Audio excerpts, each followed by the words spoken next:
Now we'll start the panel session. So the first session will be offshore wind economy, transition and deployment. So may I request the panelists of the first session to come on the stage. Okay.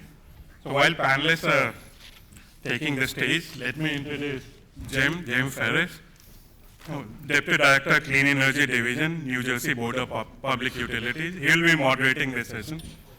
So Jim is the Deputy Director for Clean Energy Division, NJBPU. Mr. Ferris leads the BPU's offshore wind efforts and has experience in offshore wind generation, transmission, supply chain, permitting, and regulatory matters. Mr. Ferris and the BPU work closely with the New Jersey Department of Environmental Protection and other state agencies on the responsible development of offshore wind and the protection of New Jersey's marine and coastal environment. Before joining the government sector, Jim worked in the private consulting sector. He has been working in the clean energy field for more than 25 years. So, Jim, the floor is yours, and join me in giving him a hand for putting this panel together. So Jim is the one who put this panel together, so join me in that. Thank you. Mr. President, thank you. Dr. Lal, thank you for putting this event together and for the opportunity for me to moderate this panel. You guys always do a great job with this event, and I'm very pleased to be able to participate again. So we're going to talk about offshore wind for the next hour or so. The other day someone asked me a question about offshore wind, and I gave them the answer, and then I said, I can talk about offshore wind all day. I'm not going to talk about offshore wind all day. You won't have to listen to me all day today because we have some panelists that I think you really want to hear from. But I will get started with just kind of a brief overview of New Jersey's offshore wind program. And that will also tee up, I think, a little bit of what our panelists and even some panels later on today will be talking about. So there are several components to New Jersey's offshore wind program, and really it's led by the generation of clean renewable energy. As Tim Sullivan mentioned, our new goal is 11 gigawatts by 2040. We've kind of separated the transmission component from the generation component because we think a coordinated transmission approach is a much better way to get that power on shore than relying on each individual project to figure out on their own how to get it to shore. We just completed what I think and what others think is really an historic effort as a result of working with PJM on our state agreement approach, and you'll hear more about that in a panel that's coming up. It's also very important to us that we responsibly develop offshore wind, and that's making sure that New Jersey's sensitive environment, as well as our commercial and recreational fishing industries, are not harmed, and if they are harmed, developing methods to avoid or mitigate, minimize or mitigate that harm. As Tim mentioned, economic benefits is a huge part of offshore wind. Tim again mentioned our wind port and foundation manufacturing facility, and it's something that we keep at BPU, that we keep at the forefront in developing our solicitations.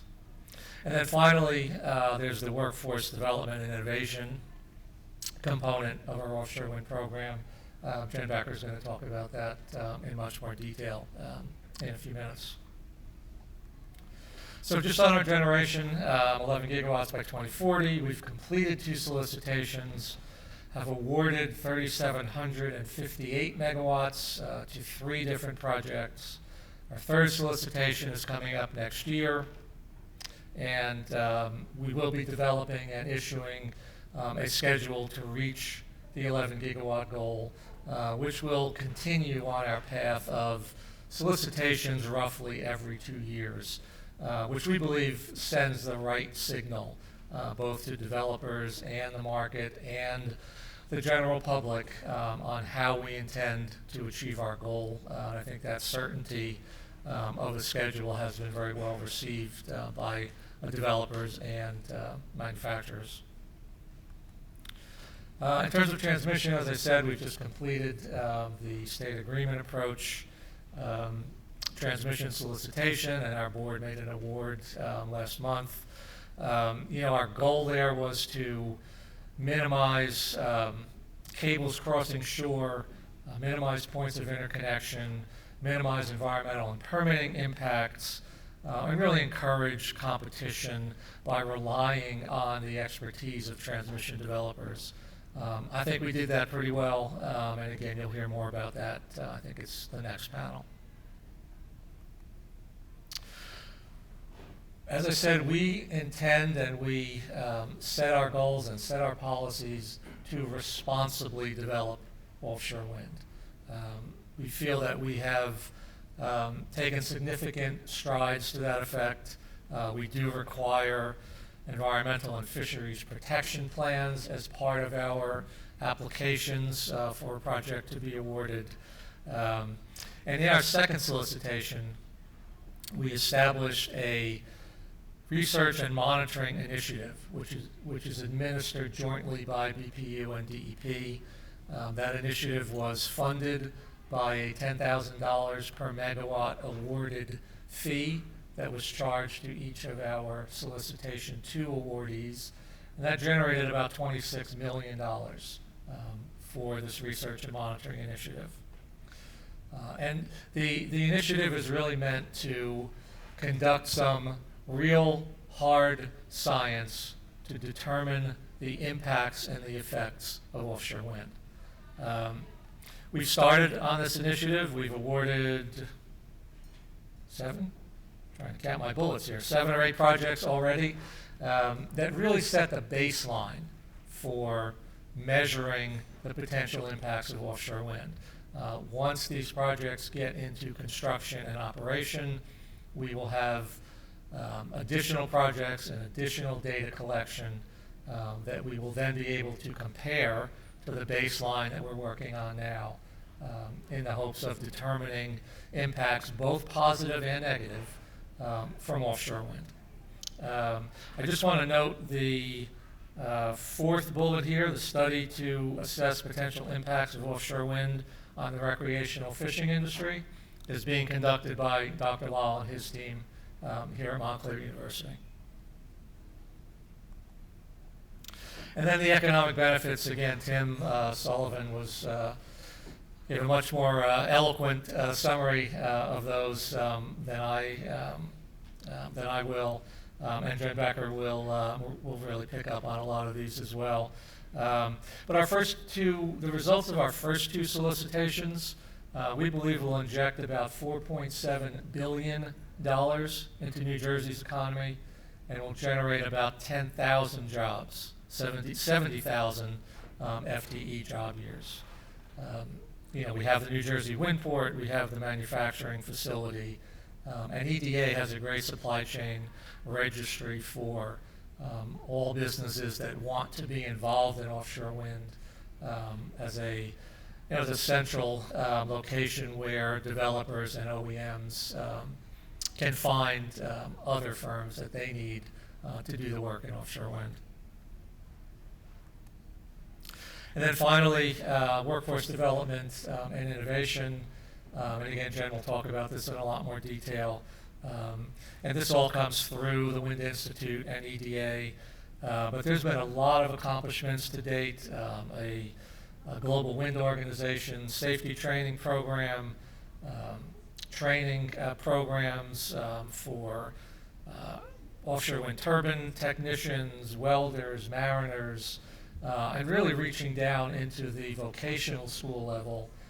And I know that EDA is also reaching down into other high schools, even into elementary school level, to make sure that our future leaders, the future people that will be on this panel and that will be moderating this panel, get a real good understanding of offshore wind and its many benefits. So with that, that's our summary of New Jersey's offshore wind program to date. We will hear from each of our panelists now. Maguette Fall will be first from Atlantic Shores, Damian Bednarz from Attentive Energy, Jen Becker from the Wind Institute, and then Joe Brody from AKRF. We'll follow all of those presentations with a brief discussion amongst the panelists, and then we'll try to leave about 10 or 15 minutes to answer all of your questions. And I'll give a little broader introduction of each of our panelists before they start. Ooh, I think we're a little bit out of order here. Well, let's still start with Maguette. Maguette Fall is with Atlantic Shores Offshore Wind. They are a developer that was awarded a project in our second solicitation, and they are actively developing that project as well as potentially a second project within their lease area. Maguette has been heavily involved in that project. Her focus is a little bit more towards transmission, but she's going to talk about offshore wind from the perspective of a generation developer with a project that is being currently developed. Yeah, I think these are a little bit out of order, so maybe we will jump out of order a little bit, and we will start with Jen Becker. Jen is with the Economic Development Authority and is the managing director of the Winds Institute. Jen has over 20 years of experience in research, public policy, advancing sustainable development. I have the pleasure of working with Jen quite closely, and I'm sure you will enjoy her presentation.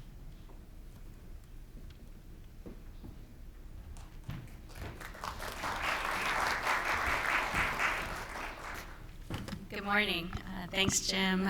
Thank you so much to Montclair State University for hosting this great conference today. I feel like my name was mentioned several times this morning, so hopefully my talk lives up to all the mentions of what I'm going to talk about today. So happy to be here today and share again a little bit more detail about New Jersey's economic development strategy as it relates to offshore wind. Tim set a great stage, and Jim mentioned a few of these things, so I'm just going to go into a little bit more detail on some of this here. So, as was alluded to, and I'm going to go quickly through the things that were already mentioned so we can get to the pieces that haven't yet. But really, I do think it's very important just to underscore the strong political commitment that Governor Murphy has to offshore wind, and really, that is definitely sort of the underscore for our efforts here. I think, it's such a massive undertaking to build this new industry, and to have that commitment from the very top of our state government is really critical. And really leveraging our central location, right? So the offshore wind belt on the East Coast, and New Jersey's position right there in the center of it really enables us not only just to capitalize on our own opportunity off our coast, but to serve projects through manufacturing and other services through other projects in the region. So a really big economic boom. Ports, as Tim had mentioned, really sort of the cornerstone of our supply chain efforts, and I'll get into that, and certainly people, workforce development, education, research, and innovation. So just digging into the ports element, as was mentioned before. So the ports is really kind of our the anchor to our economic development strategy. As Tim mentioned, and as many of you likely know, these are huge components, many of which really can't be transported over road or sometimes even rail. So our ports are really critical to that. And there's three major main types of ports. So the first is manufacturing.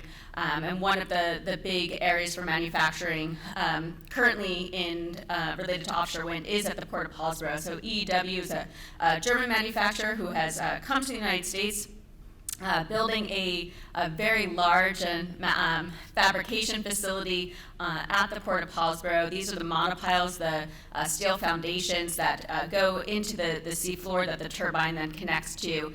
These are huge, huge structures. It's really quite amazing when you see it up close. And so those are going to be fabricated right here in the state of New Jersey, and can serve New Jersey projects as well as be exported for other projects in the region as well. There's also going to be space for manufacturing of large components at the New Jersey Wind Port that Tim was mentioning, which is in Lower Alloways Creek. The New Jersey Wind Port also has space for marshaling. and that real opportunity for both marshaling, which is the final assembly of the turbine components before they go out to sea, is a really critical part of the offshore wind development process, and developing that site here in New Jersey that can support both marshaling and manufacturing is really unique in the region, and I think is a huge asset that we're really proud of. There's also operations and maintenance ports. These are the smaller ports that serve the projects once they're up and running. The turbine technicians going out to maintain and repair the logistics hubs. And both Ørsted and Atlantic Shores, as part of their awarded projects, have selected Atlantic City as the site for their O&M hubs. So there's a lot of opportunity around the state. This map here is focused on ports, but we also can think about ports as serving the opportunity to create mini hubs around them for other types of manufacturing, other types of services, a real opportunity throughout the state that can be built upon from this industry. So here's just a rendering of the New Jersey wind port with the components ready for assembly. So this is you can see the marshaling, and as was mentioned earlier, the opportunity for up to 1,500 manufacturing and operations jobs. Construction of the port has already begun. It's being done under a PLA, Project Labor Agreement, and one of the things that is really core to our efforts to develop offshore wind is fostering diversity, equity, and inclusion. And as Tim had mentioned earlier, we really have this responsibility as we build up this new industry to do it right. And so EDA, New Jersey EDA, is the one who's leading the construction of the New Jersey wind port. And as part of our efforts to do so, we have made very targeted commitments to diversity, equity, and inclusion, both for small businesses, so setting specific targets for construction value for small businesses, minority women, veteran-owned businesses, but also the workers on site, and making sure that the workforce that is building the port is reflective of our state. Just quickly wanted to mention our offshore wind tax credit program. This is an incentive to bring large-scale manufacturing and job-intensive activities to the state. It's a $350 million tax credit program for facilities that will employ at least 150 full-time people in New Jersey with significant investments. So really making sure that not only we have the space for these investments, but helping to incentivize and make the economics work as well.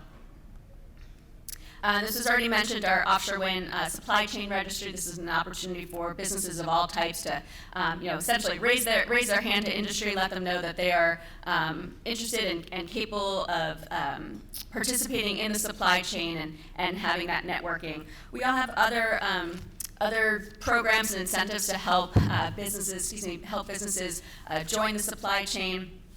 We've offered and will continue to offer trainings about offshore wind, really trying to demystify that process and make sure that companies know how to get involved and sort of what's expected and needed of them. And then also, it's not just specific for offshore wind, but recently Governor Murphy and EDA announced a new program called the Manufacturing Voucher Program. And this is going to be a new program that will provide 30 to 50% of the cost of manufacturing equipment, up to $250,000. So, real investments in manufacturing in New Jersey, and that's a real opportunity for manufacturing related to offshore wind as well. So moving on to the Wind Institute. So New Jersey is creating the Wind Institute for Innovation and Training. And this is said to be a new independent entity really to sort of coordinate and deploy resources around offshore wind workforce training, education, research, and innovation. So two core objectives. The first is to accelerate the development of a robust and diverse offshore wind workforce. There's an incredible amount of job opportunity that's coming from this industry. A recent assessment that we did concluded that we can expect to see 20,000 jobs related to offshore wind in New Jersey in 2030. That's construction, professional services, manufacturing, as well as other jobs in the larger economy that's generated through this new economic activity. So there's a lot to coordinate there. We want to make sure that as we build up and prepare this workforce, that it is reflective of the demographics of the state. So that that core value of DEI, very critical to the efforts of the Wind Institute. And then the second objective is to champion research and innovation that unlocks market potential. And as Tim was mentioning before, really sort of pushing forward our efforts around this to build up the innovation ecosystem and sort of drive new advances in the industry here in New Jersey. And a lot of that is related to our partnerships with universities, including Montclair State. How am I doing on time? Okay. So I'm just going to talk pretty quickly just about a few of our programs. So as we're working to set up the Wind Institute as its own independent entity, we've been moving forward on a number of programs. And some of these have been mentioned already, and I'm just going to dig into a few of them.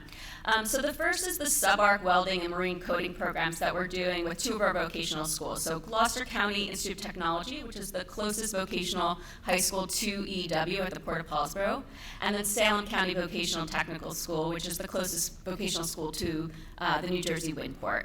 And so when we think about offshore wind jobs, I think it is easy to just sort of assume that these are all jobs that are going to be at sea, they're all new jobs, it's a new industry, but actually the vast majority of them are jobs that already exist here in the state, right? So a lot of construction jobs, a lot of manufacturing jobs, supply chain logistics, things along those lines. And a big portion of that is welding.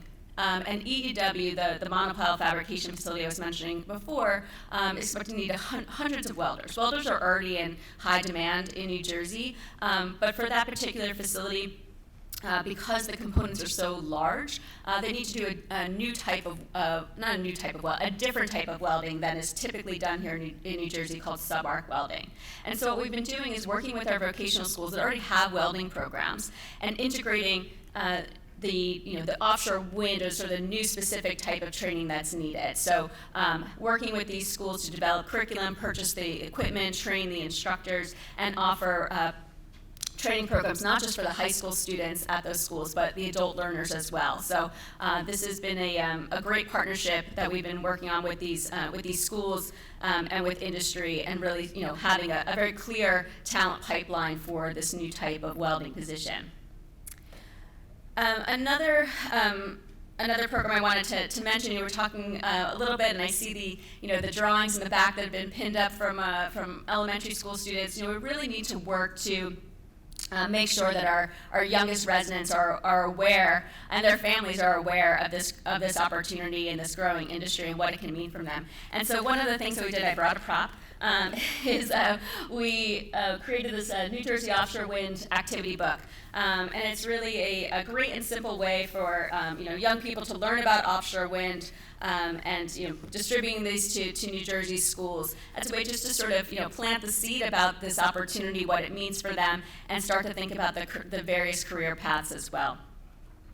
I mentioned the offshore wind workforce assessment that we just did, and that has led us directly to a new program, an offshore wind workforce and skills development grants challenge that we're going to be opening applications for quite soon, that will provide funding for new training programs related to offshore wind, focused primarily on manufacturing, construction, marine, mariner type of programs, and really trying to leverage the expertise and resources of the entities that we have in the state to develop new training programs with a particular focus on overburdened communities, and making sure that we have community-based organizations at the table when we're developing these programs, and making sure that we have the correct design of the program and the associated services needed to make sure that we have a diverse set of participants enrolling and completing these programs.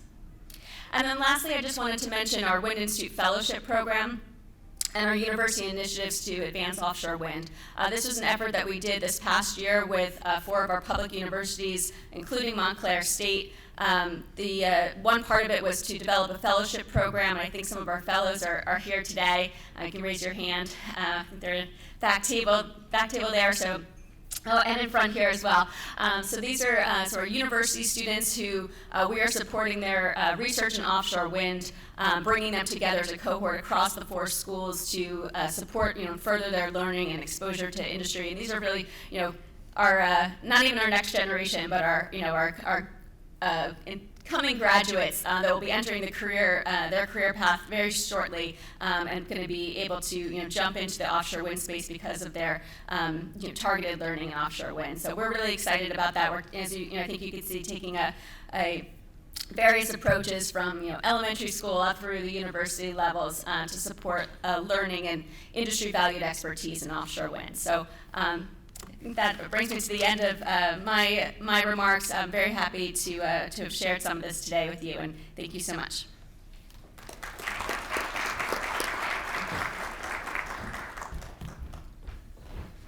Thanks, Jen.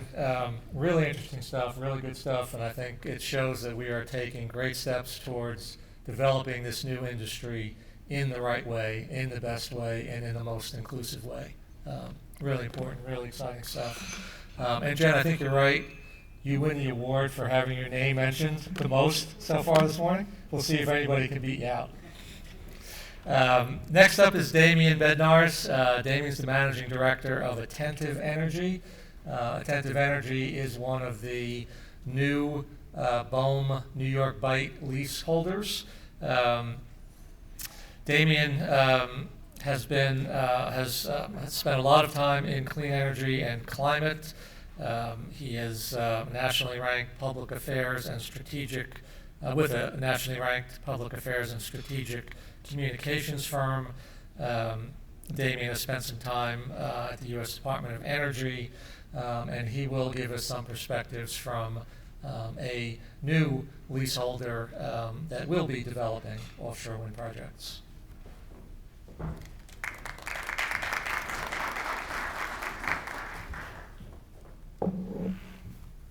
Good morning.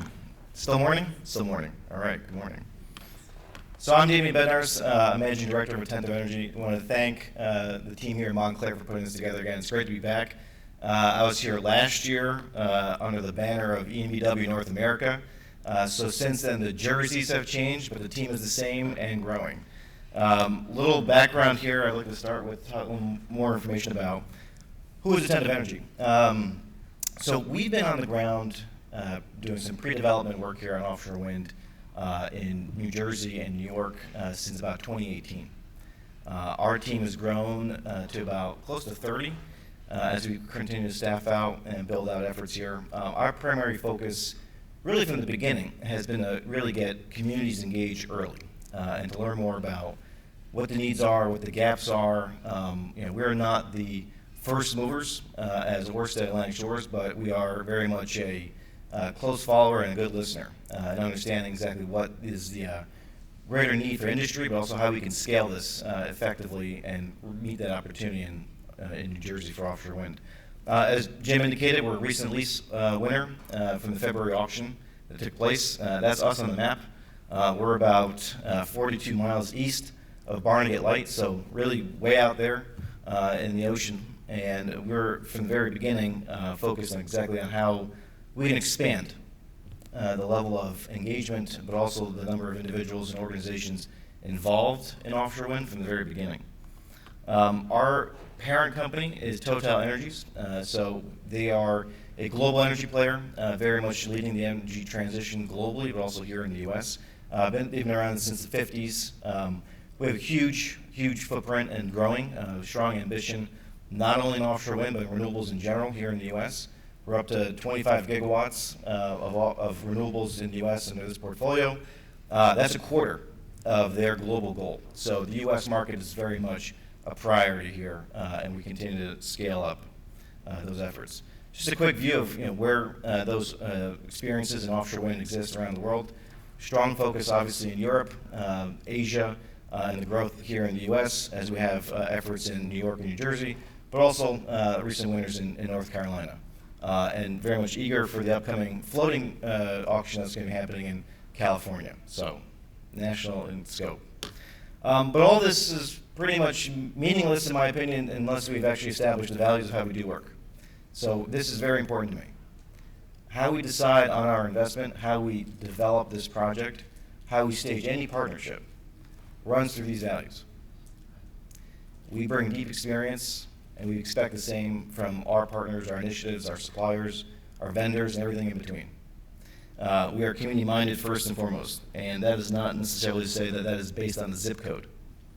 Community-minded, in my opinion, means having an opportunity to increase in the scope of those individuals and stakeholders that represent different interests, and bring them along and expanding that coalition. And 3 is forward-thinking, right? Making sure that we're projecting and pushing and actually moving this industry forward and thinking about where we can further excel. So here's just a quick snapshot of areas and entities and groups we've been engaged with here, obviously in New Jersey, both in public entities as well as environmental NGOs, fishing community I'll tell you a little more about as well, and academic entities. But let's specifically just focus on education and workforce for a second. You've heard Jen mention it. One thing we've been doing recently is to think about how we can early invest. So again, being a new leaseholder, we don't have some of the more stronger commitments yet on major investments in the state, but we're trying to identify gaps of where we can invest early. Invest early and make a difference for the industry as a whole. So that means STEM education and working with the Building Oyster Project, how we can develop more curriculum and identifying those environmental resiliency goals for the New York Harbor. And 2 is focusing on K through 12. Take a look in the back, right? I mean, you've got education happening right now at multiple levels, and a deeper appreciation for these students of being more familiar with the material, so you can ignite that interest in offshore wind, but clean energy in general. And these are some early investments we're making in those areas. We're also, again, focusing on workforce. In a lot of cases, I'd say one of the challenges, to get ahead of Jim's question, potentially focusing on what are we looking at, is capacity, right? These efforts are growing everywhere, but it's not just about putting we're open for business sign and expecting everybody just to kind of apply. That doesn't work. And if you're trying to engage disadvantaged communities and communities that have been underserved for so long, you have to get out there and meet them where they are. And so we've done that through the Offshore Wind Jobs Expos, a few events recently in the past 6 months in Newark, just making sure we just get the information out. Talk a little more about what the opportunity is. What are the jobs? What does it mean? You have to be proactive in this aspect. So that's something we've been very much engaged in early. 2, on supply chain, it's one thing about, again, setting certain standards and goals. It's another thing about trying to figure out exactly what are the gaps. So particularly on minority and women-owned businesses, in a lot of cases, it's considerable work and effort that's required to get registered to meet these targets.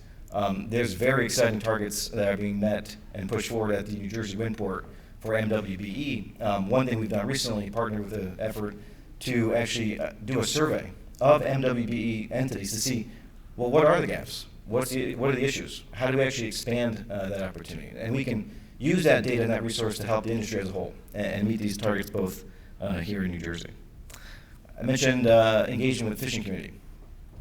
We've had a fisheries liaison focused on our fishing engagement since 2018. And in a lot of cases, really since being our direct engagement in 2019, focused on developing that two-way conversation, which is very important here in New Jersey, but the region as a whole. So we have a Marine Affairs Manager, we have a Fisheries Liaison, both working diligently between Cape May and Montauk to really identify, what those opportunities are for collaboration, and also what we can do to kind of create that two-way conversation between this community and mariners, but also the long-term duration of how we develop these projects responsibly. You're also asking, well, what else are you guys doing? You've been on the ground for 3 years. You're saying you're going to be doing workforce, doing education, supply chain, et cetera.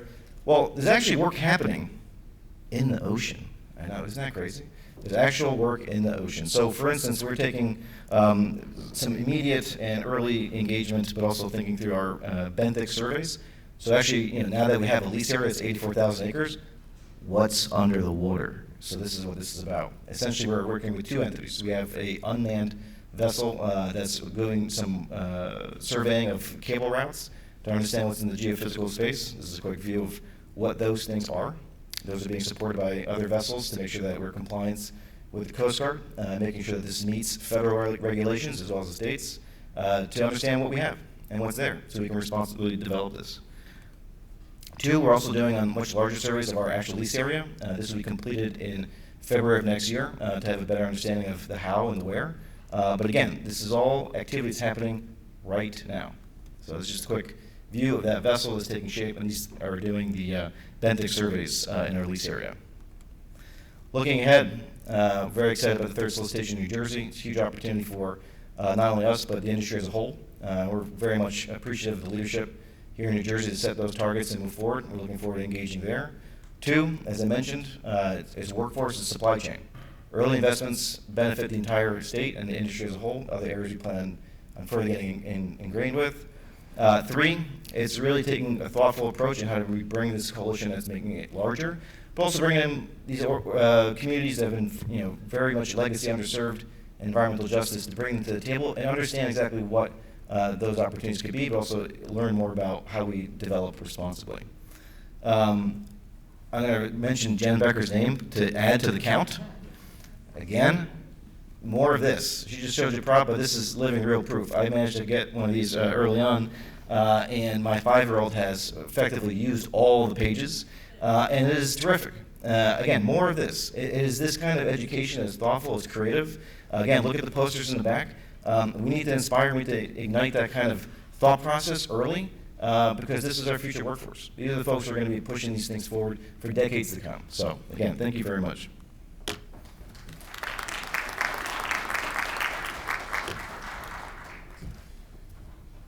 Thanks, Damien. I think as a new leaseholder, you probably do have some challenges that the incumbent developers may not have, but I can assure you and all the developers that we will be doing everything we can to make sure that our solicitations are set on a level playing field so that everyone has an equal opportunity to compete.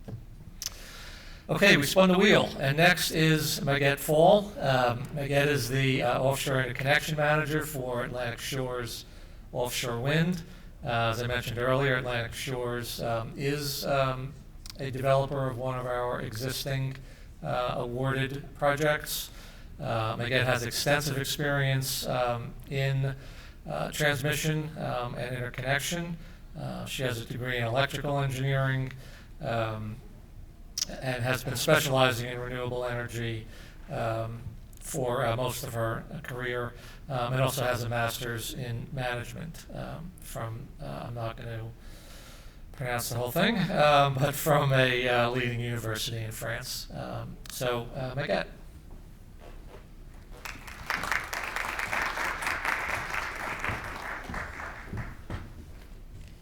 Good morning, everyone, and thank you, Jim, for the introduction, but thank you also, Dr. Lal, and the Cesac team for having me today here, and for also providing Atlantic Shores an opportunity to share about our projects and supporting New Jersey clean energy goal.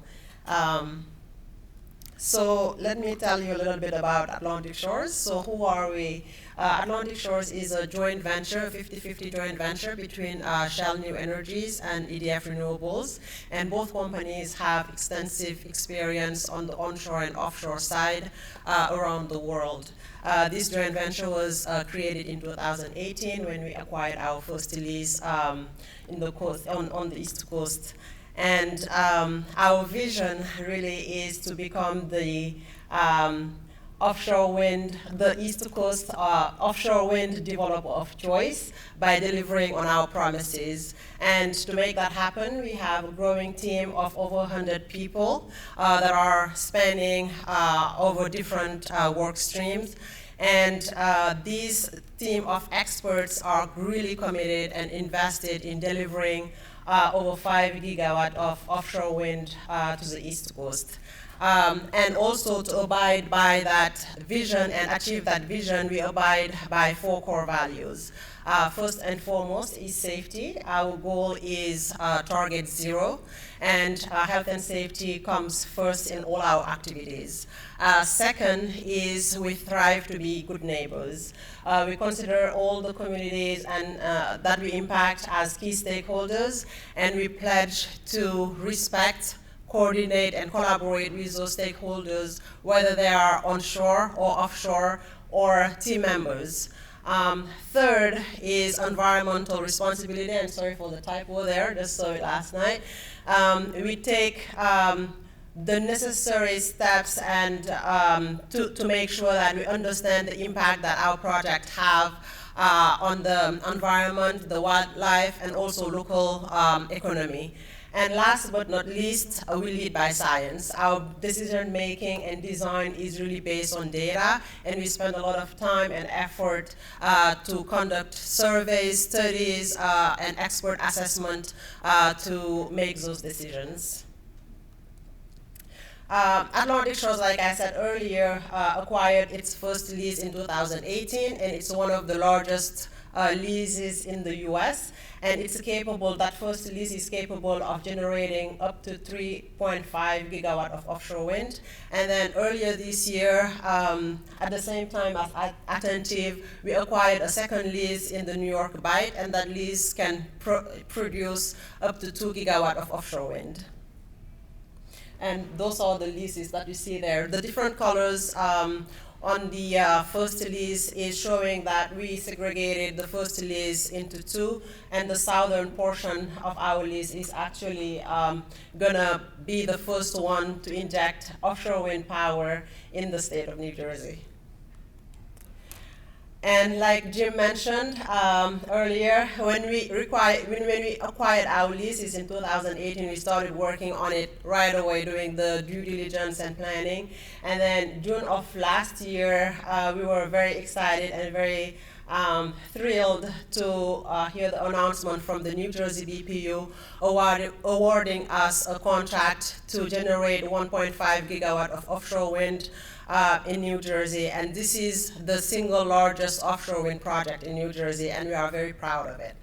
And this is enough to power up to 7,000 homes, which is really large. And then you may ask about the rest of our leases. So our plan really is to develop the rest of our lease, the remainder of the southern portion, the northern portion of the first lease, and also the Bight lease. And we currently have a construction operational plan that's been submitted, and that has all the information on how we plan to develop the southern portion of our lease. And then the northern portion and the Bight lease will be part of future COPs. Now, why is Atlantic Shores good for New Jersey? Well, first reason is with our first awarded project, we will help reduce the greenhouse gas emissions by 3.9 million tons annually, which is about the emission of 770,000 cars. And then second, like Jen, I'm going to mention your name again, and Tim, and Jim, as you said earlier, it's economic development. So with that award, we are committed to spend $848 million direct spend in New Jersey, but also create thousands of jobs during the life cycle of our project. So direct and indirect jobs that can result up to $1.9 billion of guaranteed local economic benefits. Also, we talked about earlier workforce development. We are vested and committed to invest in workforce development, minority and women-owned businesses, and research and development, union training, universities, research, and environmental researches as well.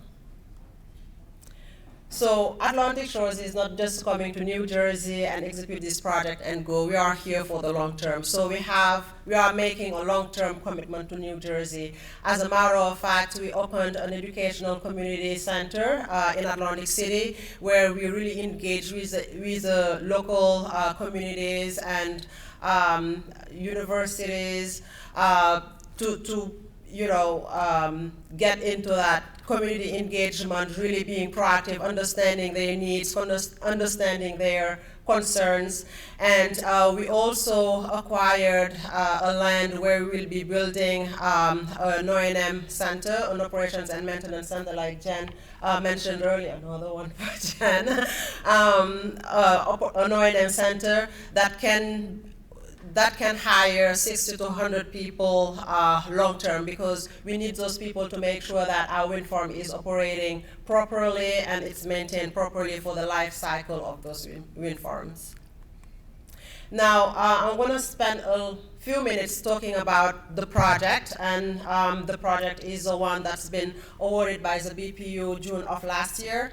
As I mentioned earlier, we acquired the lease in 2018, and that's when we really started working on the project, even without having a contract to generate power. So the first phase, really spanning from 2018 to 2023, was focused on the planning. So that's when we did all the surveys and geotechnical and geophysical that Damien was talking about. Putting in our interconnection request to make sure that once we start generating power, the grid is ready to receive that power, and then home and businesses can use that electricity that's generated by the wind farms. And then in 2024, we are planning to secure all the financing and the manufacturing, securing the major contracts. Then the bulk of the construction really is going to happen between 2025 and 2027, when we start injecting the first phase of offshore wind power into New Jersey, and our second phase is planned for 2028. The next slides are really going through the different phases of the project. So along the way, from 2018 to 2028, we are creating thousands of jobs while we're developing the project. So those jobs span between planning related jobs, so engineering, surveys, scientists, and so on and so forth. And then during 24 and 27, that's when the bulk of the construction is happening. So we need really construction crews, whether it's onshore or offshore. So we need to train that workforce and make them ready for when that time comes. Manufacturing jobs and offshore construction as well. And then lastly, operations and maintenance, referring to what I was saying earlier, we are here for the long term. So we need to make sure that those turbines are functioning properly, and that our promise to New Jersey to deliver 1.5 gigawatt of offshore wind, we abide by that promise. So we will be having full-time employees that will be sitting in that O&M facility. So since the award, we haven't been just celebrating that win, but we've been really full steam ahead, and we've been working on securing key lands. For example, an onshore substation land, working with a wind port for marshalling, securing the O&M facility, and so on and so forth. And we really have a lot of work, but we are really committed and motivated to deliver successfully. This was the project that was awarded by the state of New Jersey. So this is where we are. When you look at this diagram, timeline, you think that we are halfway through. We are actually not halfway through yet. We still have a lot of work to do. We are in the permitting process with BOEM, with our CUP that's been submitted, and it's under review right now. We still have our interconnection plan that we have to execute, so that we make sure that the grid is ready once the wind farm has been installed. Getting those critical contracts with the supply chain, and getting to construction and starting delivering power to New Jersey. And then lastly, this is project one, but we also want to develop the rest of our lease. So we are very excited that the third round of solicitation is coming soon, and getting ready for that, and definitely motivated to help New Jersey attain its 11 gigawatt goal by 2040. Thank you all for your attention.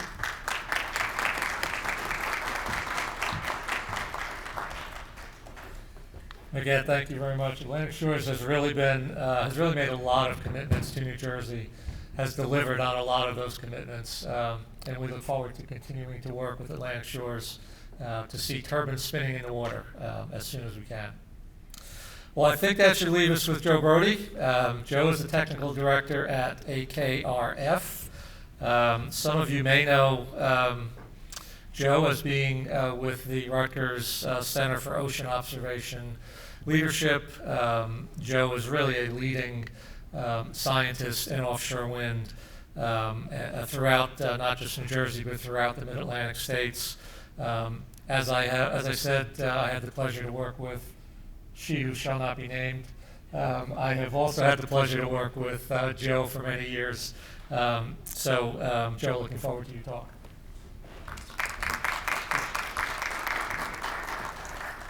Hi, everybody.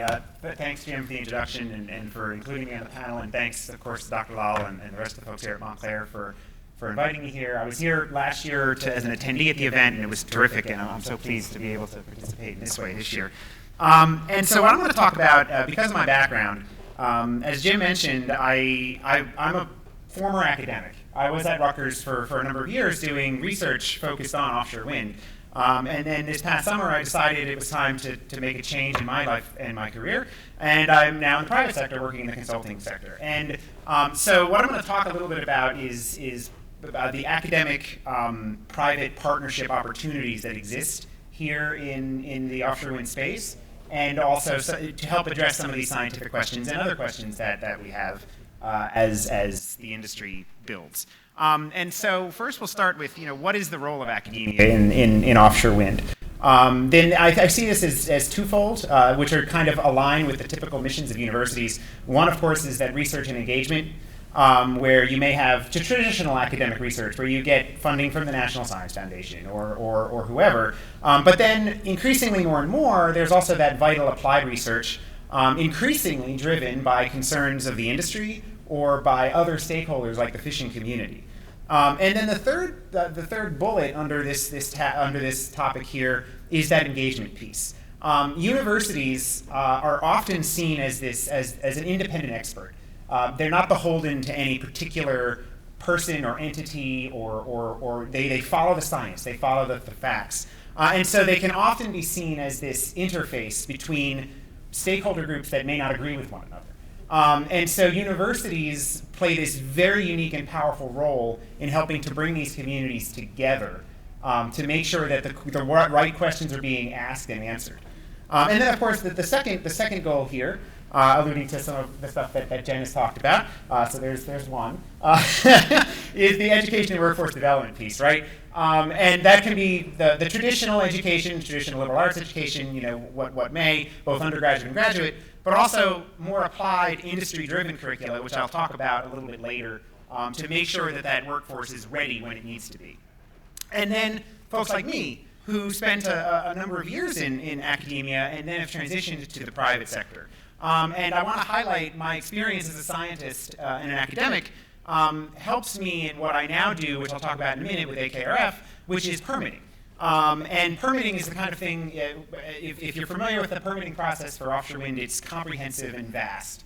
And there's a lot of different types of expertise that need to come together in order to make these permits go through.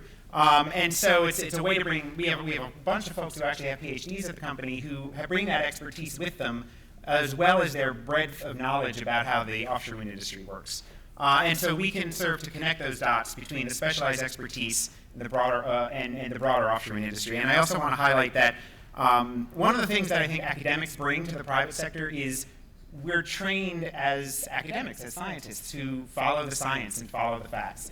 And so we bring a different perspective than others may, because we're going to service our clients, of course, that's our job, but we're going to do that in a scientific and fact-informed way, and make sure that our clients are doing what needs to be done in order to make sure that it's successful.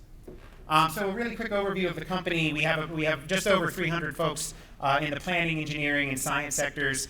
We specifically service 4 key markets. One, of course, is energy. We're also very active in land development, transportation, and water. There's a panoply of different services that we provide, which I'm not going to go through all of them because it's quite a list. But what I'll do is, on the next slide, I kind of honed in on what we do in the offshore wind space. And so we provide a number of different services to our clients. For those of you who aren't familiar, a COP is a construction and operations plan. Magat referred to that just a minute ago. And an EIS is an environmental impact statement. Study. Statement. Okay, good. All the acronyms even get confusing when you do this, right? Which is basically the culmination of the NEPA process, the environmental permitting process of the federal government. So we provide support in COPs and EISs. We do physical and natural resource modeling and impact assessments, air quality analysis, underwater acoustics, socioeconomic analysis. commercial fisheries, aquatic resources, local, state, and federal permitting, and site assessment and due diligence processes. And we've been involved in a number of the offshore wind projects here on the East Coast, including working on the EIS for Atlantic Shores and the COP for ocean wind here in New Jersey. Empire Wind EIS, of course, power going into New York, and then a couple New England projects there. Skipjack is Maryland. South Fork and Sunrise up in New England. And then we've also been involved here in New Jersey on several of the infrastructure projects, including the New Jersey Wind Port and the Port of Paulsboro, plus the O&M facilities that are being built for Ocean Wind and Skipjack down in Maryland. So what I want to talk about is how do we build these partnerships between the academic sector and industry. And I separated this into three key areas. One is research and collaborations. Universities, at least in my experience, can sometimes be reluctant to work with the private sector because they can sometimes see it as they're serving an industry need. They're not staying independent. And I don't think that's true. I think that it's a valuable connection to make because you're helping the industry solve problems and come up with solutions that are necessary in order for a big new industry like this to succeed in a way that doesn't damage the environment. I like to say we don't want to destroy the environment at the same time we're trying to protect it from climate change. And that's a big role that universities can play. And yes, universities have concerns around things like intellectual property or data sharing or freedom to publish. That's a really big one. But this can be worked out. And I have a couple examples later on where I'm going to talk about what we did at Rutgers of ways to work around some of those challenges to make sure that the intellectual property and the data that the developer might need is still held in confidence, but the researchers can still do what they need to do. Related to that, of course, is data sharing. And universities are basically, they're data experts. They always have been. Many universities have vast computing resources that are relatively affordable for others to use. They often have a lot of pre-existing data that is just ready to be mined. And we just need people and money to go in and do that. And then, of course, there are still challenges. Some of those are revolved around building data repositories, establishing universal standards. There's a lot of great groups like ROSA, the Responsible Offshore Science Alliance, that are getting really involved in that question and how we do that. And then, of course, the third piece is the student opportunities. I know there's a number of students in the room. One thing I always like to highlight as a former doctoral student myself is universities need to make sure to take advantage of highlighting non-academic jobs for their doctoral students. Getting a PhD is often seen as almost like an apprenticeship. You're being trained by your professors to become a professor. And there's only so many professor jobs out there, right? The vast majority of those doctoral students are not actually going to become academics. And so focusing on how to build these career opportunities for those advanced students is a key role that universities need to play that employers can dive in on. The other thing I like to highlight, we were sometimes guilty of this at Rutgers, because Rutgers is such a large university, we focus on the big things, right? And so we always like to remind folks that the industry is a lot bigger than just the developers or just those tier one suppliers like GE or Siemens. It takes a village to build offshore wind. There's a lot of small businesses, medium-sized businesses, all of whom are trying to make this business succeed, and the universities need to work with all of them. And then I like to highlight that for industry, student projects are relatively inexpensive to fund, but they also take a little bit more time, and that's because students' primary role, of course, is to get their degree, right? So they're not working full-time on whatever question you may need them to address. But it is useful if you have maybe something that's not time-sensitive, and it's also kind of like almost like an internship opportunity where the students can build experience that they can then turn into a permanent job with you potentially down the line. So some examples of how to make this work. I'm highlighting some stuff we did at Rutgers. So first I'll highlight a couple activities with Ocean Wind here in New Jersey. The first is a project called EcoPAM, which some folks may be familiar with if you're in the environmental side of things, which stands for Ecosystem and Passive Acoustic Monitoring, where they're using advanced autonomous sensors to better monitor and predict where the critically endangered North Atlantic right whale may be in order to minimize and mitigate any potential interactions with offshore wind development. And they do this through these awesome little autonomous underwater gliders. If you've not been to the Rutgers lab, the RE Cool lab down in New Brunswick, go check those out because they're a lot of fun. They're about half the length of this table, and they're fully autonomous. And On that, we have a sensor that, that listens for the whales, basically. And traditionally, when you're out there doing construction, you have spotters on boats that are watching for whales. And if a whale is spotted, construction has to stop, right? Well, you can imagine that's not a perfect system. I remember going to a talk where someone had a picture of one of the spotters who had fallen asleep on the boat.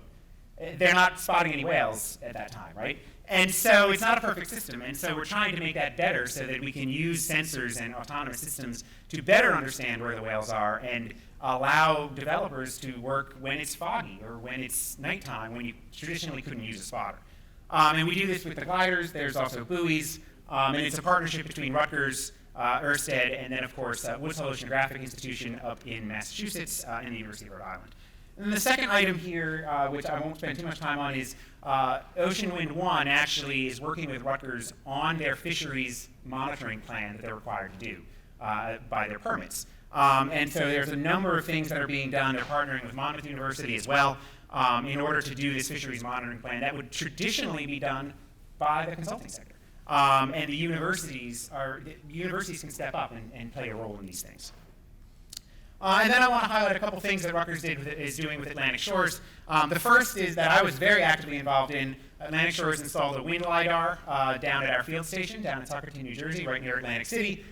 They also installed a visibility sensor. And I highlight this as an example of that whole data sharing issue. It's wind data. So that's something that Atlantic Shores holds really tight to the chest, right? That's what they're selling. So the data is theirs. However, Rutgers is allowed to use pieces of that data for scientific purpose, and they just kind of work out agreements as they go, like, oh, we could really use a couple months worth of data here because there was a really interesting event that happened and we'd like to study it. And so there's this sharing agreement that was set up in order to enable that. And then the second item here I'm going to highlight is at the Eco Complex. Serpil is right there in the middle of the room. I'm so glad you're here. I didn't know you were going to be here. But she's the director of the Rutgers Eco Complex, and they have this program that just spun up called Wind Ignite. So the Eco Complex is like a small business incubator, and for Wind Ignite, they're specifically focused on the offshore wind supply chain, with a particular focus on women and minority-owned businesses. And so I encourage you to go talk to Serpil. If you don't mind, I'm going to send everybody your way. I'm so glad I highlighted it here because that is funded by Atlantic Shores. And it's a terrific program that will allow some of these great new ideas and new small businesses that are starting up here in New Jersey, providing them space, providing them support to build what they need to do. And so finally, because I'm sure I'm running out of time, I want to leave with a couple final thoughts on some overall university strategic initiatives. And I broke this up into student-focused and faculty-staff-focused. The first one is, we all know this, I think, those of us who've been in the business for a while. It's really important to go to conferences. It's really important to network, do things like that. This can be challenging for students because conferences can be expensive, particularly the industry conferences, like the International Partnering Forum. But it's really important to get the students there. And whether that's because of you got to get funding from the university, encourage students to volunteer. I believe, Jen, the fellowship includes funding to go to conferences, so that's another opportunity that I'm very pleased that that's part of that. Because that's how students are going to end up getting a job later. This kind of ties in with this second one, where you can build academic programs that are specifically focused on industry. And the example I have here is a master's program that they launched at Rutgers, the Master's in Operational Oceanography, where the projects that the students work on are industry-focused problems. And the example I'll cite is a student who just graduated this past summer. It's an accelerated program. It's 15 months. Courtney Dreyfus, she was working on the EcoPam project. And she was helping with analyzing a lot of the data, trying to evaluate connecting the right whale detections with possible habitat signals in the data. And she ended up getting gobbled up immediately by a company called JASCO, which is a marine technical services company that design a lot of the instruments that are used on the gliders and on buoys and stuff. And it's a perfect example of what can be done here. We brought her to IPF, and she basically had 3 on-the-spot job interviews just walking around the conference. It's a tremendous opportunity to get our students there, and so I encourage universities to figure out a way to do it. And then on the faculty staff side, I'm going to wrap up that universities think long-term, and they often think they sometimes can be a little slow to move. You know, when you're hiring a faculty member at a university, that's like a 15-month process. If the private sector worked that slowly, like we'd all go out of business. And I understand that. It's a different kind of thing. You're committing to a faculty member that you're going to have for 40 years, right? But I want to encourage them to think strategically that this industry is here to stay. It's not going anywhere. And not just offshore wind, but as you're going to see throughout the day, energy innovation, it's the topic right now. And I think it's the perfect opportunity for a cluster hire. You bring in an engineering faculty member, you bring in an economist, you bring in a natural scientist, and they're working together on helping to solve all these problems. And I think if universities could do that, I know some are trying to, that could really help the momentum there. And then I'll just leave with a final note that it is different working with the private sector than it is with traditional funding sources. So the research administration, sometimes, you just have to keep in mind that contracts are different. There's different expectations. They think about costs differently. In academia, we typically think about salary or hours as, oh, you're going to spend a month of your summer salary on this project. In the private sector, we think in terms of hours. And so there's just different ways of thinking that sometimes you just need to make sure you connect all the dots. And so with that, I'll finish up.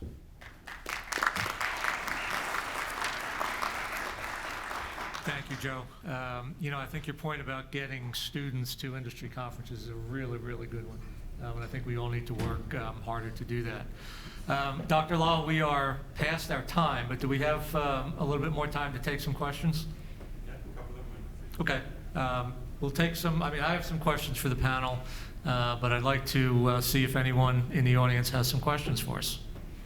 Yes, lady in the back.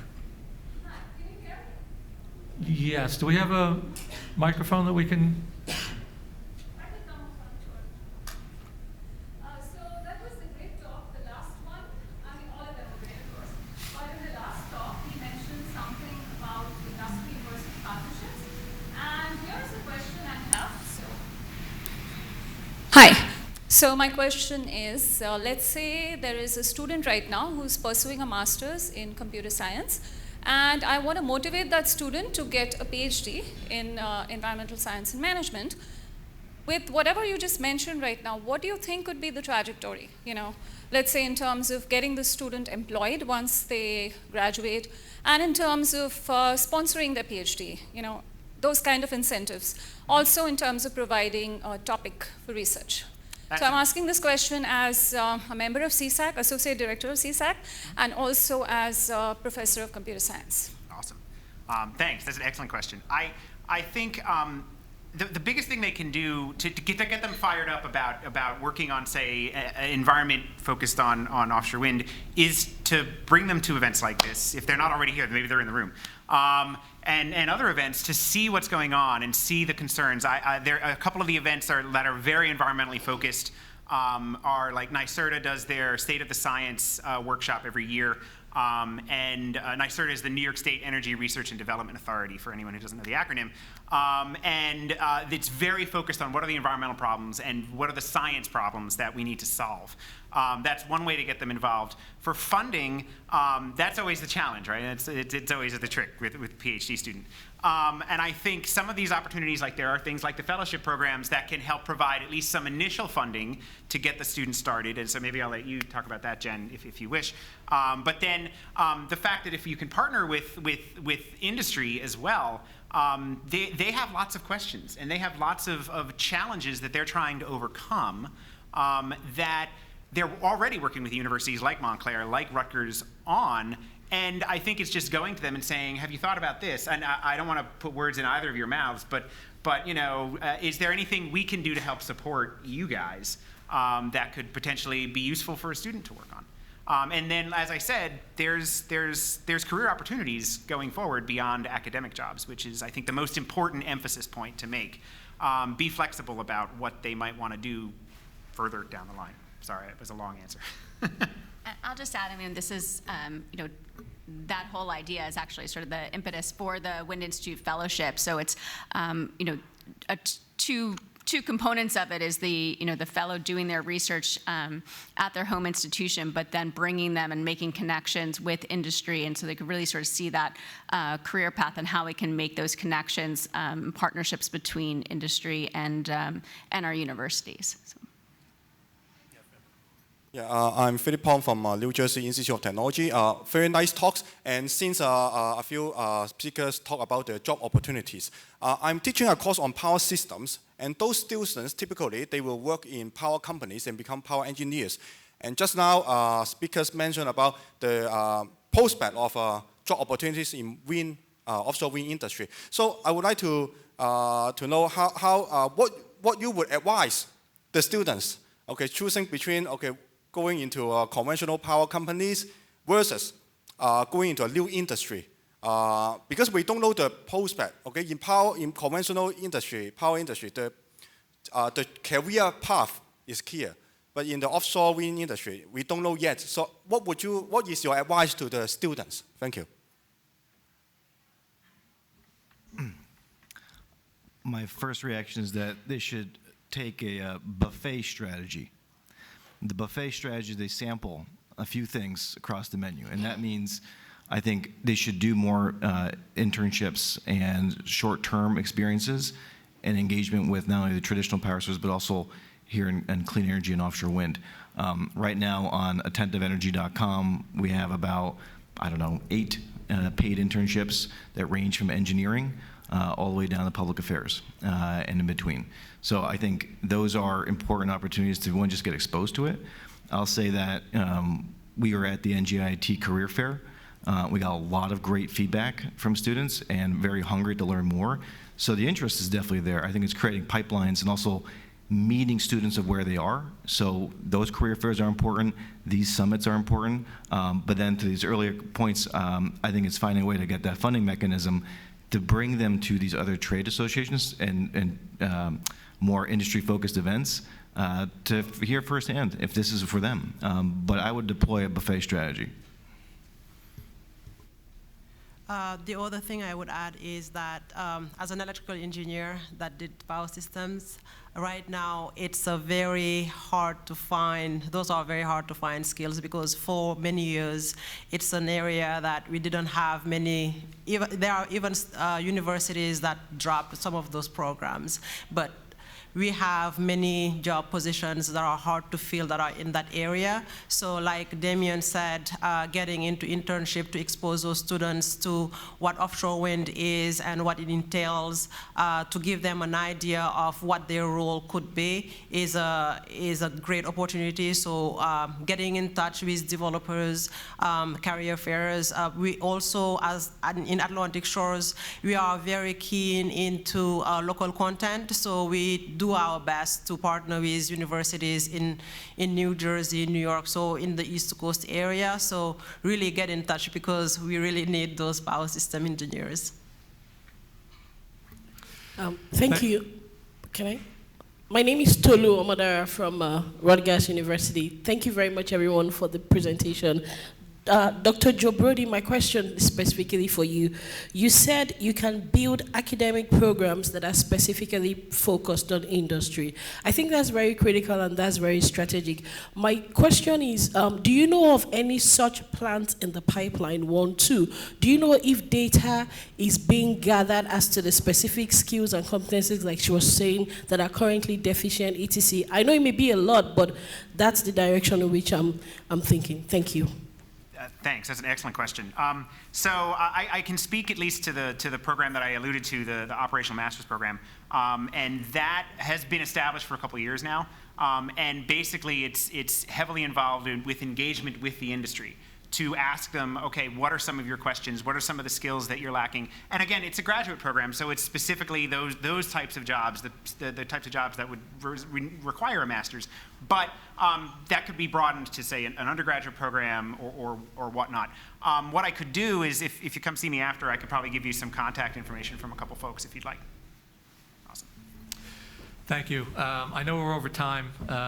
I'll be here for a while. I think our panelists will be here for a while. We're happy to answer any other questions. Please join me in thanking our panelists. And thank you all very much. Thank you, Jim. What a panel. And one thing I'll tell you, like what key message I got, that we have to think innovatively. University have to go out of their comfort zone, and so industry. So we have to think innovatively what we can do. And might be like Jen Becker, what the fellowship program, we have CSIT here that you will hear in the lunch, like how we can work with startups. These are some of the things in the right direction. But it should not be taken just as a funding model. It has to think about like the shared goal is workforce development, working together, involving more with the industry, involving more with the university, but we are the pipeline and they are our like final destination. That is the way we'll say. Like the university is our pipeline because our students land up in some of these companies and others, but both sides have to think innovatively. That's the way I will say. And I know we are running sort of behind time, but it's okay. Like we can go for like the coffee and others, and while the next panel is being set up, and a lot of these will be there in the room. Continue the conversations, have questions, talk to them. That is what this meeting is all about, this conference is all about. And once again, join me in thanking some of the wonderful panelists here.